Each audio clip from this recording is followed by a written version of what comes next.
A nombre de la Dirección de Educación Física, Recreación y Deporte, presentamos la primera actividad de este coloquio, espacio de reflexión y sensibilización.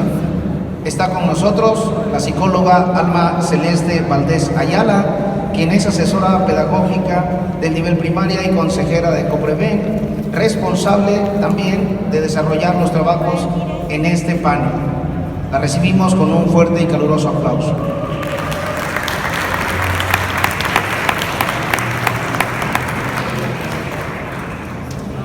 También participan en este panel la licenciada en Educación Física Sonia Santillán Hernández, quien labora en la Escuela Primaria José María La Fragua, perteneciente al sector 02 del nivel de Educación Física. Así, con aplausos también la recibimos. Con nosotros el maestro Roberto Cancino Gutiérrez Rubio, titulado de la maestría en psicoterapia humanista, es licenciado en psicología, ingeniero en comunicaciones y electrónica en el Politécnico Nacional.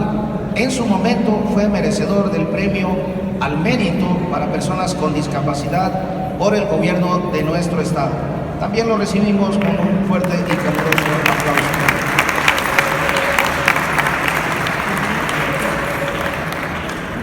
Sin más preámbulo, dejamos en el uso de la palabra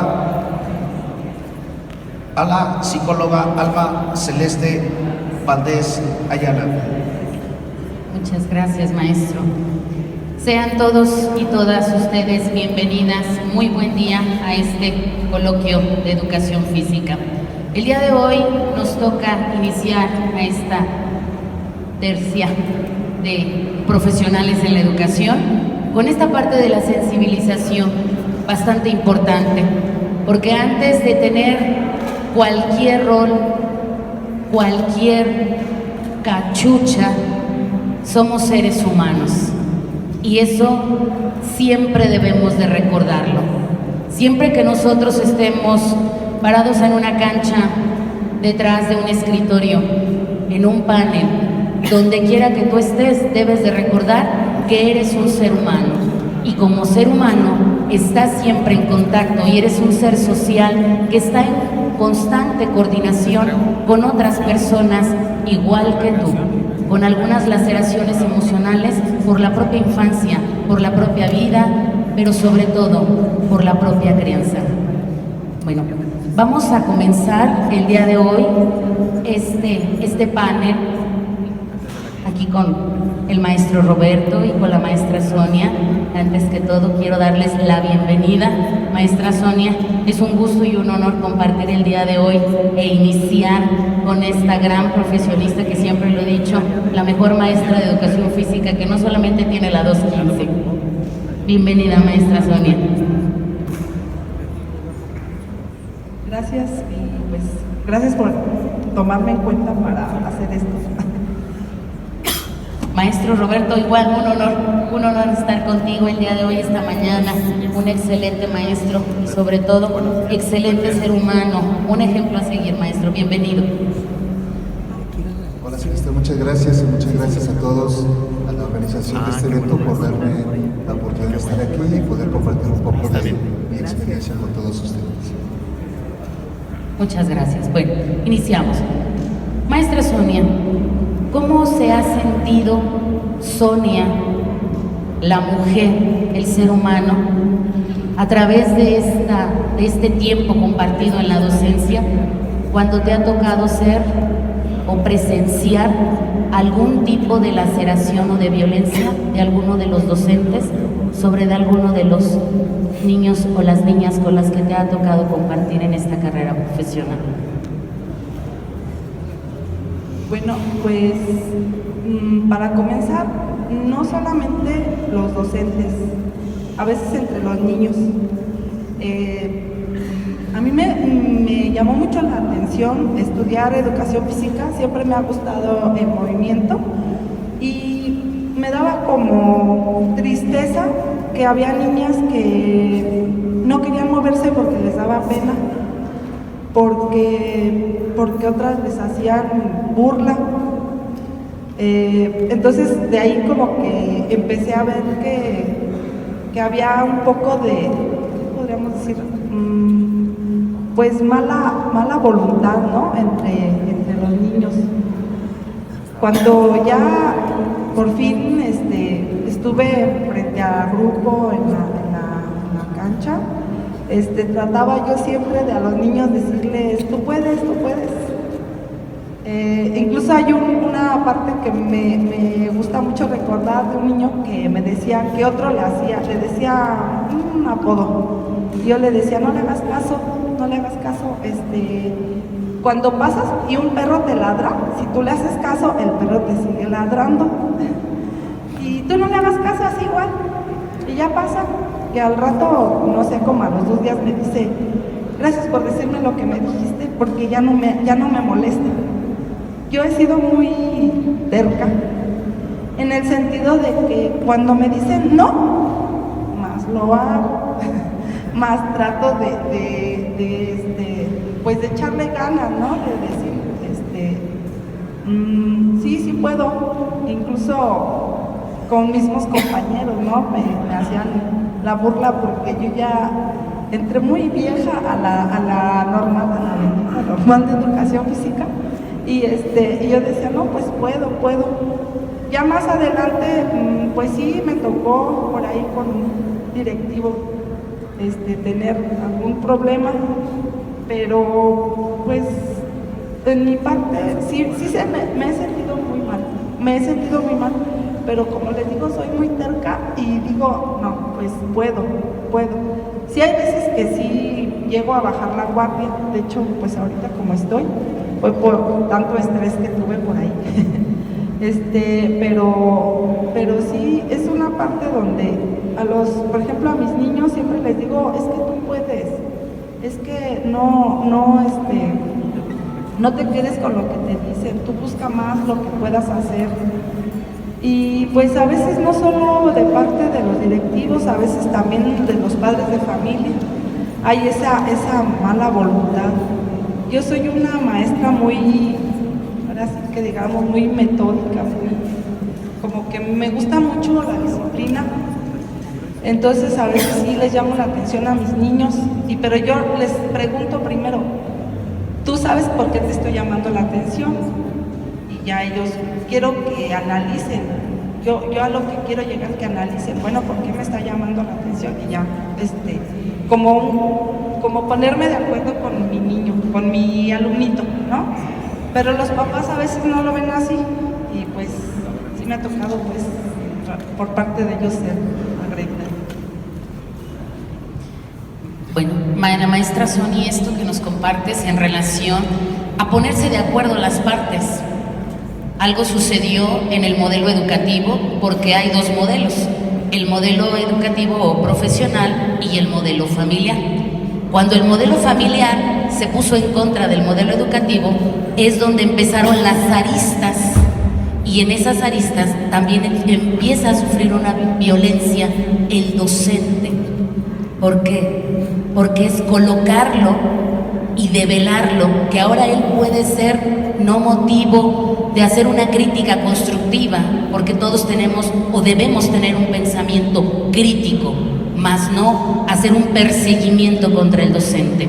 Y a veces también como docente te toca presenciar cómo estas situaciones y laceraciones que tienen que ver con poca tolerancia a la frustración se dan entre iguales, entre los niños, pero también a veces observas que algunos titulares o compañeros tuyos lo hacen en contra de otros pequeños. Y ahí, ¿cuál es tu expectativa? ¿Cómo te quedas? Y ahí quisiera dejarte esta pregunta, maestro Roberto. ¿Cuándo te ha tocado a ti ser parte o presenciar, escuchar algún tipo de laceración verbal contra algunos de los pequeños o pequeñas, o en alguno de los niveles en los que tú has estado participando? ¿Y cuál ha sido tu postura?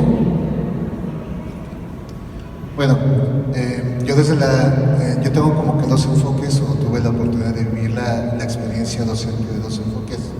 Uno fue yo cuando era persona sin discapacidad, y desde hace 22 años como persona con discapacidad visual. Cuando yo no tenía discapacidad, yo tenía un panorama de la educación, de la docencia, donde a los niños a lo mejor se trataba de una manera muy general, como que todos los niños eran parte de un grupo y teníamos que verlo como de manera global.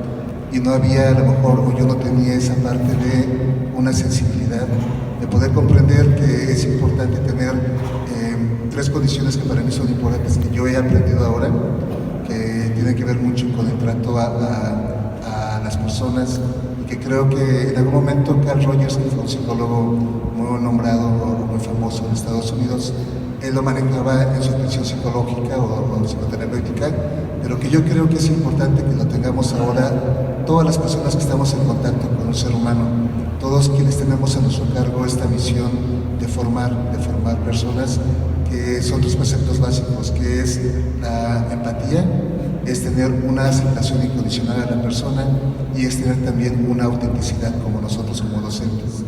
Entonces, ya en esta práctica de 22 años como persona con discapacidad visual y estando en contacto con alumnos con discapacidad, me he topado con compañeros docentes que lamentablemente no han tenido tal vez ese tiempo, esa disposición, o incluso hay compañeros que yo he encontrado que no tienen una vocación realmente para estar en la docencia, que tal vez están como docentes porque escucharon que era una buena oportunidad de trabajo, que iban a tener prestaciones, pero que realmente ya en la práctica nos damos cuenta que no tienen esa vocación. Hay compañeros que a lo mejor rechazan a un niño con discapacidad desde el hecho de pensar que tienen que hacer una planeación específica para él. Me ha tocado ver esos casos que niños con discapacidad múltiple son rechazados de escuelas de educación especial, como es la que yo actualmente trabajo, porque la maestra simplemente no tuvo esa disposición de hacer una planeación para una niña que era cuadriplégica. Y a la niña se le rechazó y de alguna manera existe pues las leyes, o existe una ley que permite o le da acceso a que cualquier persona tenga derecho a una educación, y el padre podía ejercer ese derecho. Y yo le dije, es que tú, si vas a la Secretaría de Educación Pública, tú puedes solicitar que la niña sea recibida en esta escuela, porque para él eran condiciones favorables estar en esa escuela. Y el padre nos comentó, o me comentó a mí en lo particular, porque yo ya lo conocía, que para él ya no era confiable hacer un procedimiento así, porque ¿quién le garantizaba que una vez que la maestra tuviera que recibir a su hija, ya digamos que por la parte de obligación profesional, le diera un buen trato? Entonces ya los padres ya no tienen esa confianza, o en este caso él, esa confianza de poder dejar a su hija, porque sabemos que el maestro no lo atiende con vocación, no lo atiende con esa disposición de servir, de ser un instrumento que favorezca el desarrollo de un niño. Y como estos hay muchos casos, hay maestros que trabajando en la escuela se quejan de que a las personas con discapacidad se les dé algún tipo de favor, de preferencia, por ejemplo, a la hora de recibir, de formarse en una fila del banco, para tener acceso a una caja, en tener cajones especiales de estacionamiento. Y son personas que están frente a niños y que se quejan diciendo, ¿por qué a ellos nos les dan eso? Entonces yo también me voy a tapar los ojos para que piensen que soy ciega y me pasen hasta adelante del banco. O voy a llegar y voy a hacer como que estoy coja de una pierna para que me dejen formarme hasta adelante en un cajón de estacionamiento en un centro comercial. Sin pensar que finalmente es como no ponerse en ese lugar de las personas, de los padres con niños con discapacidad, e incluso de los mismos alumnos, de que finalmente esta es una condición que no es algo que sea finalmente agradable en términos generales, que hacen un camino más difícil para llegar a los objetivos y las metas, y que ellos, por esta falta de empatía, de ponerse en el lugar de las personas, de ponerse un momento a tratar de reflexionar cómo es la vida en general de una persona, y no quiero pensar nada más en personas con discapacidad, sino que también nos pasa a lo mejor con los alumnos en general, que luego los vemos como un alumno al que tal vez nada más tenemos que darle un servicio de, a ver, en esta hora que me toca con él, ¿qué voy a hacer para que pase esta hora lo más rápido, ¿no? Y no ponernos a pensar realmente cuál es el entorno del niño. Decía Lev Vygotsky que el desarrollo implica también todo el entorno social del alumno o del del niño. Entonces, ¿qué tanto nos esforzamos en realmente conocer un poco más al niño, acercarnos a platicar con él, qué siente, qué desayunó, cómo es la relación entre sus padres, que nos permite tener un panorama más claro de cómo podemos finalmente ayudarlo y favorecer esta parte, que el niño se sienta comprendido con una empatía y también que tengamos las herramientas que ya teóricamente ya las tenemos, pero cómo aprovecharlas y aplicarlas adecuadamente en cada caso para que el niño tenga mayor beneficio. Creo que eso es algo que para mí es significativo e importante comentar. Muchas gracias, maestro Roberto. Maestro Roberto nos da unos elementos bastante sustanciosos y esa parte precisamente de hacer una planeación para niños regulares y hacer una planeación para niños con necesidades educativas específicas o también como lo tenemos, como tú lo comentabas, ¿sí? con múltiples discapacidades.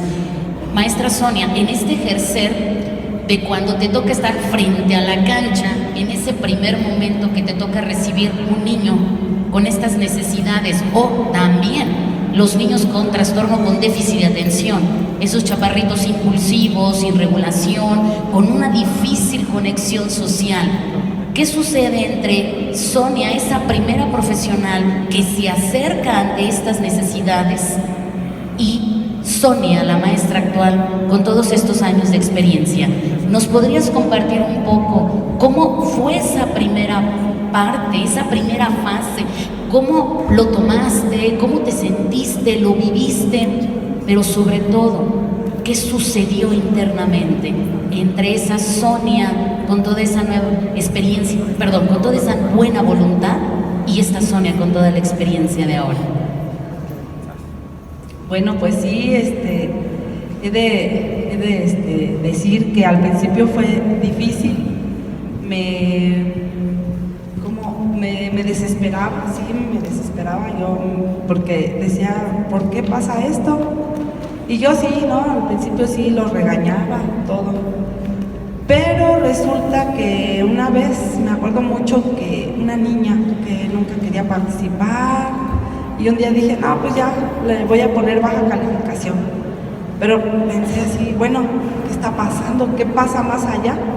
Empecé como a recordar mi yo de niña, pero esta chica era una preadolescente ya de quinto o sexto, no recuerdo bien.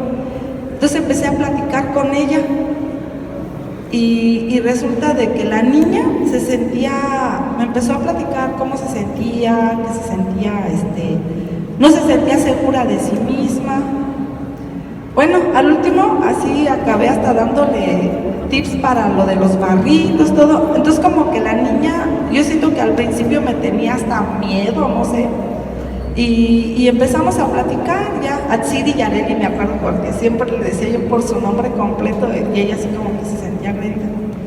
Entonces empecé a platicar con ella, de ahí empecé a entender que estar platicando así como que jalarme de uno por uno los niños, lo que hacía que dejaba a los demás trabajando. Me acuerdo un niño, Jonathan, también tremendo, y hasta que, bueno, ¿qué quieres, Jonathan? ¿Qué tienes? Y empecé a preguntarle y ya como que siento como que ya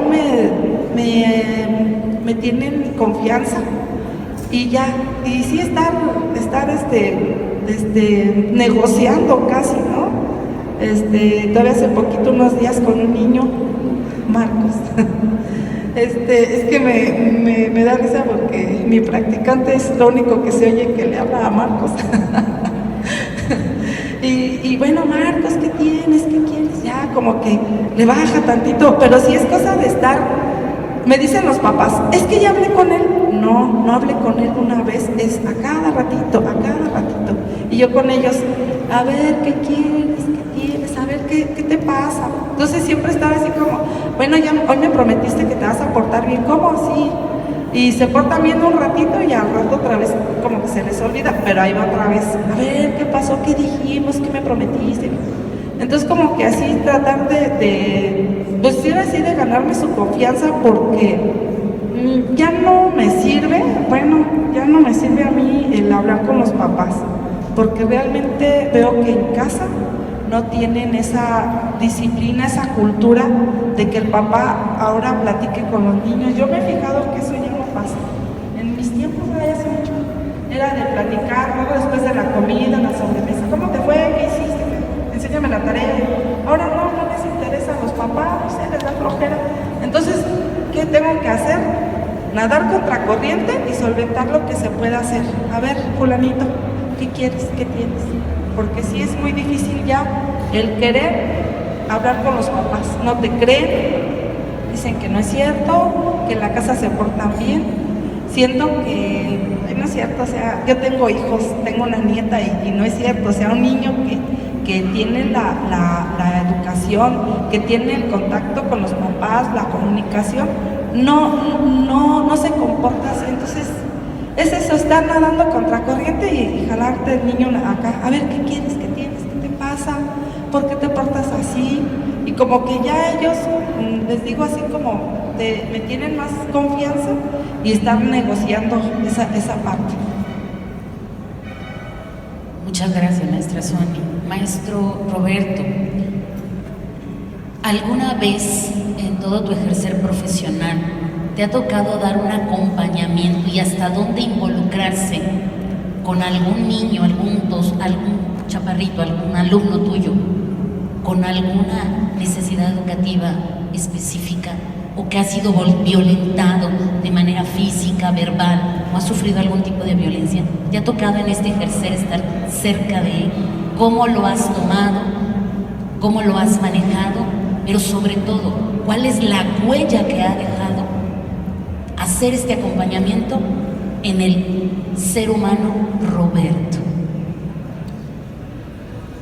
Bueno, sí, definitivamente he tenido la oportunidad de tener cerca de mí muchos casos de este tipo, violencia física, violencia psicológica, que a mí lo que me genera en un primer momento es una tristeza, una decepción, una frustración, incluso una sensación de impotencia.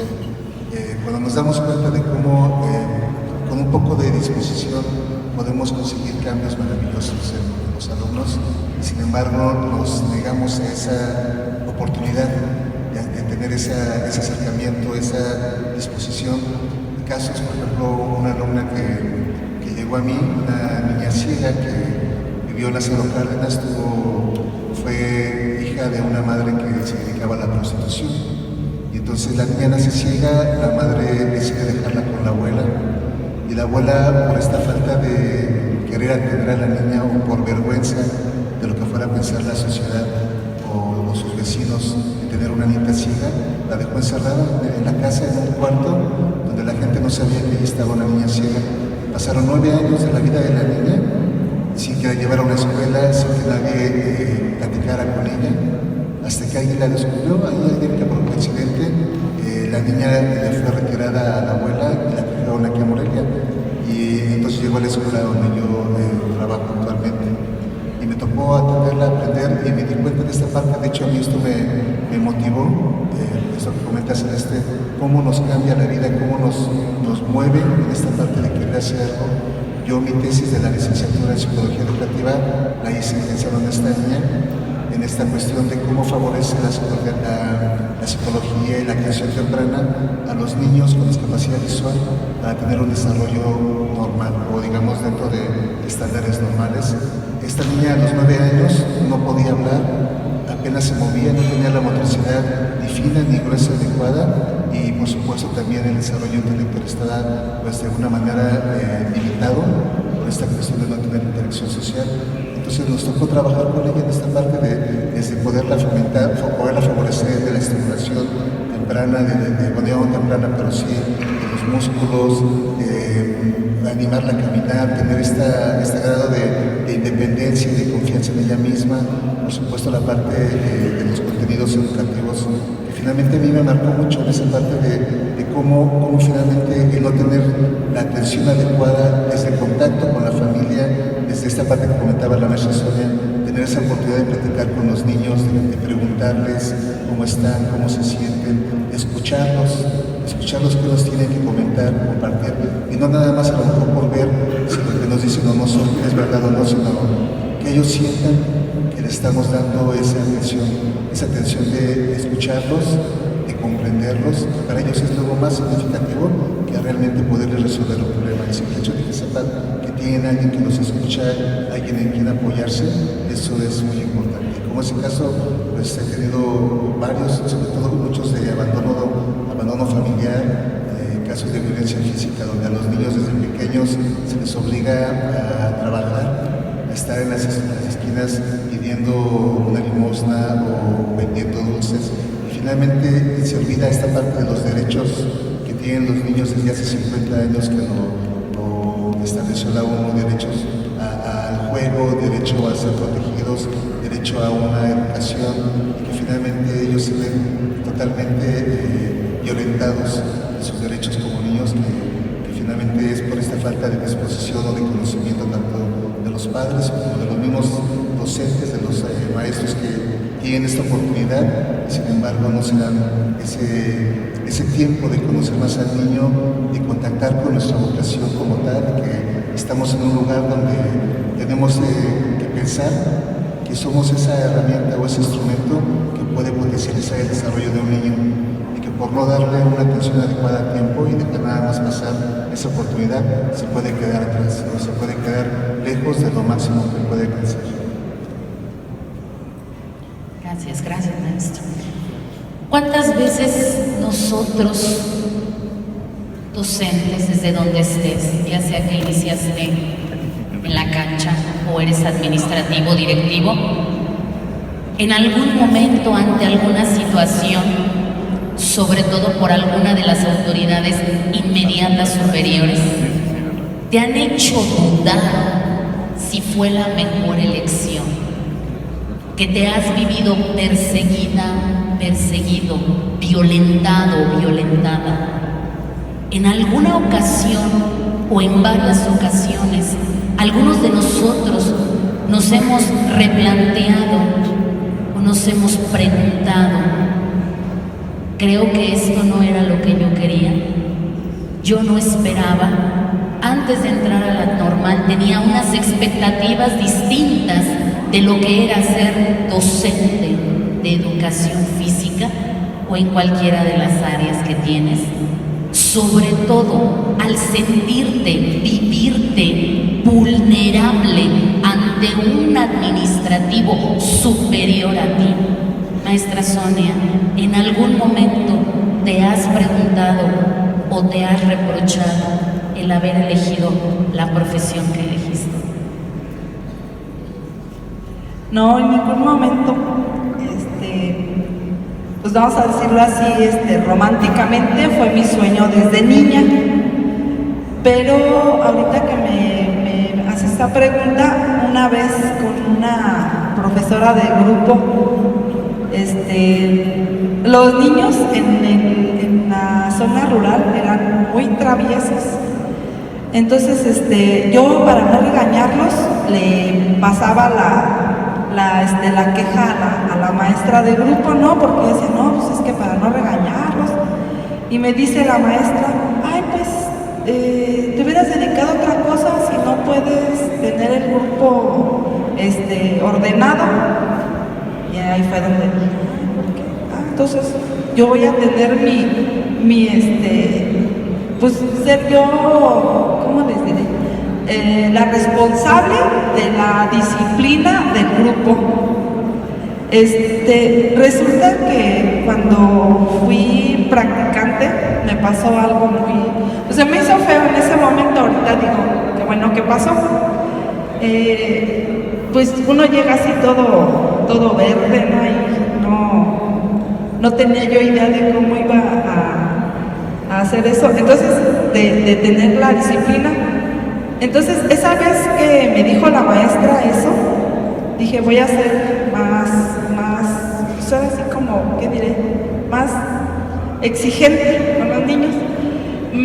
Cuando estaba yo practicando, pues los niños siempre me pedían lo que piden, nada más jugar fútbol. Y de ahí dije, 0 fútbol. Pero ahora sí ya.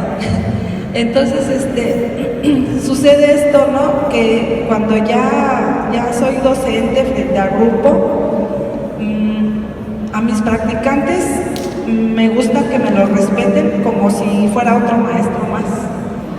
A lo mejor los chiqueo, no sé, pero me han tocado muy buenos practicantes y a mí me gusta que los niños, así como respetan a un docente más, al practicante, porque han habido niños que llegan, oye fulano, no, maestro fulanito.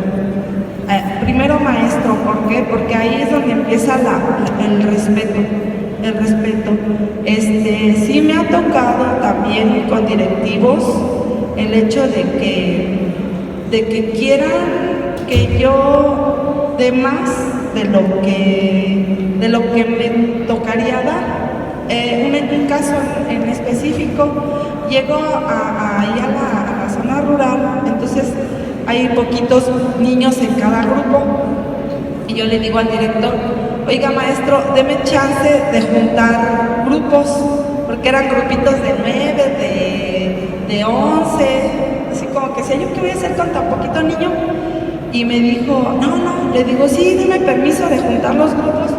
Ay, ¿ya se quiere ir usted antes? Le digo, no, yo quiero con el tiempo que me sobre hacer, yo era mi ilusión, ¿verdad? Hacer un ballet folclórico, ensayar la escolta, cosas más después de dar clases. Pero resulta que con el tiempo para él es como que es mi obligación quedarme más tarde. Y sí, le dije al último porque me dice, usted tiene que irse hasta las 3 de la tarde. Le dije, no, profe, yo cumplo hasta la 1 mi horario. Y se enojó porque le dije, pues es que usted tiene doble plaza. O sea, ahí es donde digo, no se vale que hagan eso de querer abusar. Y me recuerda a mi supervisora, me llamó la atención en el sentido que me dijo, es que tú estás dando más y al último se lo toman que es a fuerza. Ese es el tipo de abusos que a mí me hace enojar y me hace sentir mal, porque si uno quiere dar algo, te piden de más. Entonces, en ese sentido sí es muy, pues, me hizo sentir muy mal y todo, y pues al último lo que hice, cambiarme de escuela, que ni modo, o sea, lamentablemente ahí sí huí, como quien dijera, pero sí para mí se fue un abuso muy, muy grande, que quisieran tomar mi tiempo, sí, lo hubiera dado, pero dicen que también hay formas de cómo pedir las cosas. Así es, definitivamente, ¿cuántos de nosotros nos hemos enfrentado a un acoso laboral? Y sobre todo cuando es entre iguales, se llama moving. ¿Y cuántas veces nosotros, por desconocimiento de cómo manejar una situación de esta naturaleza, lo que hemos hecho es salir huyendo por miedo? Y ese miedo te atrapa, te encapsula y te ciega. ¿A qué? Al mundo grande de posibilidades de poder dar el manejo adecuado de acuerdo a protocolos de violencia. ¿Pero por qué? Por desconocimiento. Porque lamentablemente para el ser humano lo que siempre ha tenido en contra es el desconocimiento. Porque la información siempre va a dar seguridad. Y dentro de la seguridad vas a tener un ciento de soluciones y de decisiones que te van a empoderar como docente, como persona, pero sobre todo como ser humano. Maestro Roberto, ¿cuántas veces o cuál ha sido de las que tú recuerdas en este ejercer profesional que te ha tocado vivir algún acoso, perseguimiento o demeritación de tu trabajo por algunos de tus compañeros, de tus iguales? ¿Cómo lo has vivido? ¿Cómo te ha hecho sentir? Y sobre todo, ¿cuál ha sido la solución o los caminos que has encontrado? Bien, desde esa parte de la discapacidad, algo que a mí quedó claro, yo pensando o siendo persona que antes no tenía discapacidad, fue esta sensación de que finalmente yo tenía que seguir en el camino. Yo después de que me la discapacidad tuve que volver a estudiar. Yo había estudiado ingeniería electrónica y ya no pude ejercer cuando perdí la vista. Entonces me tocó estudiar esa carrera de psicología educativa y después una maestría orgullosamente aquí en esta universidad. Y lamentablemente para los compañeros o algunos compañeros de mi centro de trabajo o de algunas otras áreas, parecería ser que en lugar de que eso sea una situación de motivación, genera en ellos algún sentimiento de envidia, algún sentimiento como querer demeritar esto, como bien dice el profesor Maestro Celeste, pensando que a lo mejor si yo demerito los logros de otra persona, yo ya no me voy a sentir mal por lo que yo he dejado de hacer. A mí me ha tocado esa parte de que tal vez yo haciendo mi mejor esfuerzo por conseguir una buena calificación o muy buenas calificaciones tanto en la licenciatura como en la maestría, no faltaba escuchar comentarios de compañeros que decían que finalmente a mí las calificaciones se me regalaban porque yo no veía. Incluso entre mis compañeros de la escuela, de la licenciatura, de la maestría, era también ese comentario, es que él lo ayudan porque no ve y por eso le ponen 10, cuando a lo mejor a mí implicaba más esfuerzo, porque también esto es bien importante, las personas con discapacidad, si queremos recibir un trato igual que los demás, también tenemos que estar conscientes que tenemos que cumplir con las mismas obligaciones como los demás. No tener así como que nada más la parte de quiero que me den y que me brinden y yo no cumplir con la parte que me corresponde. Entonces yo sí trataba de prepararme, si tenía que hacer alguna exposición, prepararme con mayor tiempo para aprenderme todo de memoria, cuando a lo mejor otros compañeros pasaban nada más a leer una diapositiva, a mí me tocaba estudiar, aprendérmelo todo para poder responder. Y sin embargo no faltaba el comentario que decía, es que esa calificación se la regalaron. Pues que a lo mejor tú sabes, tienes muy buena memoria, pero a lo mejor finalmente no sabes cómo aplicarlo, o a lo mejor tú lo que tienes nada más es como esa necesidad de querer destacar, o no es porque realmente merezcas el lugar que tienes. Entonces, a mí, pues generalmente siempre fue, o ha sido en este caso, en primer momento era frustrante, pero después he aprendido en esta parte que mencionas, de cómo lo he manejado, a reconocer esto, que finalmente a lo mejor habrá gente, hay algo que se llama ley de tercios, donde siempre habrá una tercera parte de personas que nos acepten como somos, habrá una tercera parte de personas que no le importe quiénes somos ni cómo somos, y habrá siempre una tercera parte de personas que no le agrademos de la manera que somos, con las cualidades, como seamos, cosas buenas o cosas malas, y que si nos esforzamos o nos enganchamos en querer conseguir que todo el mundo nos acepte, siempre sale de eso, va a ser de personas que nos aceptaban, a lo mejor dejen de hacerlo por modificar algo nosotros para agradar a alguien, perdemos también parte de nuestra esencia. Entonces yo lo que he tratado de aprender es esto, de que finalmente cada quien tiene derecho o no de reconocer mis cualidades o las cualidades que todos podamos tener como docentes, como profesionistas, y que finalmente si no lo aceptan o no lo valoran, ya será problema de ellos. Y mientras yo me sienta a gusto con lo que yo hago, convencido de que estoy poniendo mi mayor esfuerzo en lo que hago para ser un profesional, eso me debe de dar esa satisfacción, y que de mí hacia afuera, quienes lo quieran reconocer, qué bueno, y quienes no, pues finalmente será problema de ellos, pero yo estoy consciente que estoy haciendo mi mayor esfuerzo y que finalmente estoy comprometido con mi profesión y con esta vocación de ser maestro. Y para cerrar, maestra Sonia, quiero que nos compartas 5 herramientas que tiene, con las cuales cuenta en todo este ejercer profesional la maestra Sonia y que aplica para lo que ha aprendido a convivir dentro de la educación física de una manera sana y en armonía. 5 herramientas, Sonia. Bueno, la número 1, que quiero lo que hago. Me gusta mucho estar con los niños, la verdad, me ha costado mucho trabajo aquí estar ante ustedes, porque yo para hablar con los niños, con la gente grande sí me da un poco de miedo. de pena. Me gusta mucho. Esa yo creo que es una herramienta porque yo veía a las educadoras, bueno, cómo bailan con los niños. Yo decía, yo nunca haría eso. Ay, qué pena. Ay, si ahora me vieran, bailo con los niños, canto con mis niños, me encanta, ¿no? O sea, esta sería la número 2, que me gusta mucho ponerles canciones bailables. Otra, la número 3,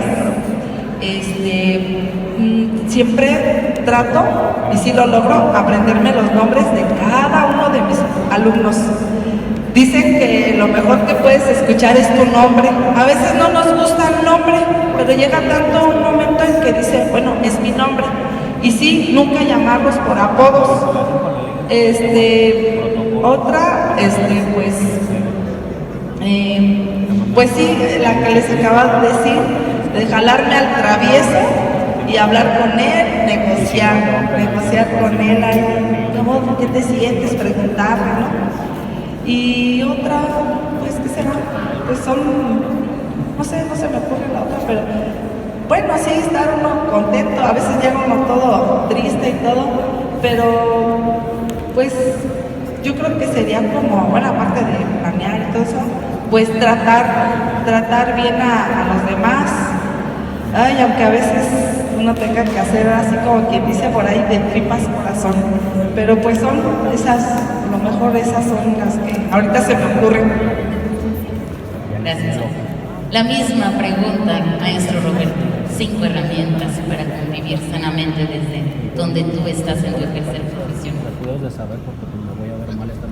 Bien, pues ya mencioné hace rato 3 de ellas que para mí son fundamentales para este ejercicio profesional, que es esta empatía, ser una persona o un maestro empático con los alumnos, con los compañeros de trabajo, también pensar que ellos igual también tienen una vida propia y pueden tener problemas, y si algún día llegamos y no nos saludan, nos responden de una manera tal vez podemos ser violenta, comprender que algo está pasando en él, que algo tiene o trae adentro tal vez de su casa, que le genera eso, y entonces comprender es mucho de este manejo de la tolerancia. Entonces una es esa, la empatía,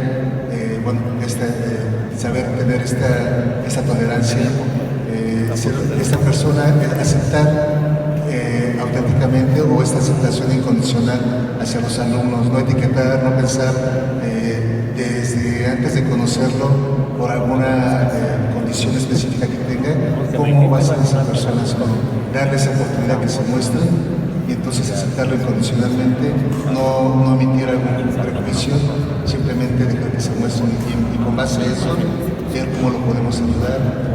También lo que es esta parte de la equidad, que se me hace fundamental dentro de la ecuación, esta equidad educativa, que es darle a cada quien lo que requiere para poder desarrollar a lo máximo su potencial. Entonces pensar que a lo mejor niños con alguna discapacidad, con algún problema memorístico, con algún problema de necesidades educativas especiales, finalmente tenemos que acercarle los medios, los instrumentos adecuados, y que en ocasiones, en muchas ocasiones, nos toca a nosotros mismos elaborarlos, implementarlos y también adecuarlos para que finalmente el niño tenga mayor rendimiento. Esa es otra. Y algo muy importante, que es no generar una idea de que el alumno no puede conseguir logros por alguna condición específica. Hay una ley o hay un estudio que se llama el estudio primario, que no se le conozca, no voy a abordar en el tema, pero finalmente tiene que ver mucho, él recomiendo la búsqueda en internet, tiene que ver mucho con esto de que nosotros generamos o dejamos de generar expectativas hacia lo que puede lograr un alumno o una persona, y inconscientemente con esto, si yo ya desde antes estoy pensando que este niño, porque es un niño con discapacidad visual, ya no va a poder conseguir un trabajo, ya no va a poder ser una persona con una profesión, desde ahí ya estoy empezando a generar todo un mecanismo en el inconsciente, en el mío, en el de los compañeros, en el del propio niño y en el de los padres, para que también lo tomen como una persona que no va a tener esa expectativa, y eso finalmente puede provocar esto. Entonces lo favorable es darle esa oportunidad, pensar que tiene todo el potencial y todas las posibilidades, y más ahora con tantas herramientas tecnológicas que hay, para que los niños, para que tengan alguna discapacidad, discapacidad, alguna limitante, finalmente tengan esa oportunidad de crecer y de seguir, de conseguir sus logros. En general, ese estado emocional o favorecer el estado emocional en ellos de que lo pueden conseguir, esa idea clara de que pueden alcanzar sus metas y finalmente eso nos va a ayudar. Ya perdí la cuenta cuántas herramientas llevo, pero bueno, creo que es eso para mí muy importante. Muchas gracias. Muchas gracias. Agradecerle a la maestra Sonia, al maestro Roberto, esta primera participación en este panel, sobre todo a todas y a todos ustedes. Y quiero cerrar con lo siguiente. Cuando tú piensas, sientes y actúas en congruencia, eso te da la dirección de tus actos. Y sobre todo, quiero citar a Albert Einstein: ¿quieres cosas diferentes? Comienza haciendo cosas distintas para que esos resultados sean lo que tú esperas. Muchísimas gracias, un gusto y un honor haber compartido el escenario el día de hoy. Hasta pronto.